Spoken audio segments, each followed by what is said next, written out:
I first discovered Xenoblade in the exact same way as many others. I was obsessed with Smash and all of its characters. One character, however, intrigued me more than any other, and despite knowing nothing about him, I loved Shulk.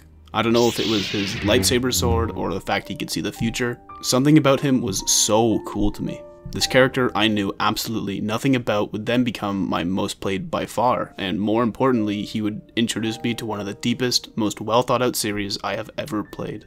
This was the beginning of Xenoblade for me, and with Future Redeemed marking the end of its first trilogy, I find myself reflecting on the series more than I ever have, looking back on the things I've learned from it throughout my journey. And what a list of things that is. Seeing as the games are so different from one another, each having a ton of moving parts, they all have their own little messages. There is a lot going on. Different characters, motivations, and goals. The tragic backstories, tales of revenge, redemption, and discovery. Ruined worlds, twisted societies, the rebuilding of communities. Insurmountable, larger-than-life problems, and the drive to overcome them. Questions about the very reasons we live our lives. I find it very difficult to pinpoint one thing throughout the series that makes it so special. One thing wouldn't do it justice, and yet at the same time I don't think I could touch upon all the different aspects that make it special either, as even if I had all day to do so, I'm afraid I wouldn't be able to properly express just how much of an impact Xenoblade truly has.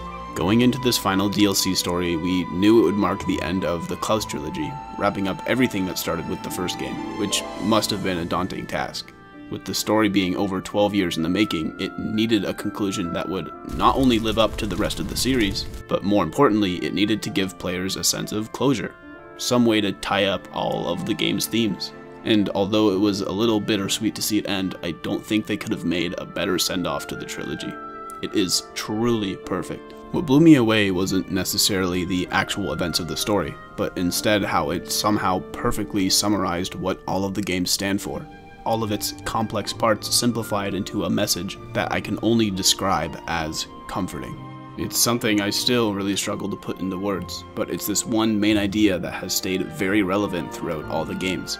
A lesson I believe Takahashi and the team at Monolith Soft have been trying to teach us through these works of art. That no matter how hard or scary it might be, whether it's by learning and growing from the events of the past, or by taking your time and appreciating every moment in the present, as long as we do our best to move towards the future, we will always find a meaning to our lives. And that's something I think I'll remember forever.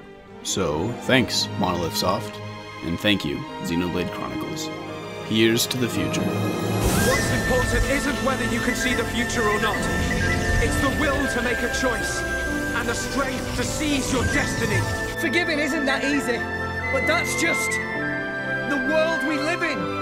We need to find a way forward within that world. If the world holds our lives back, I will end it. It's as simple as that. That's why we move forward. Always ahead.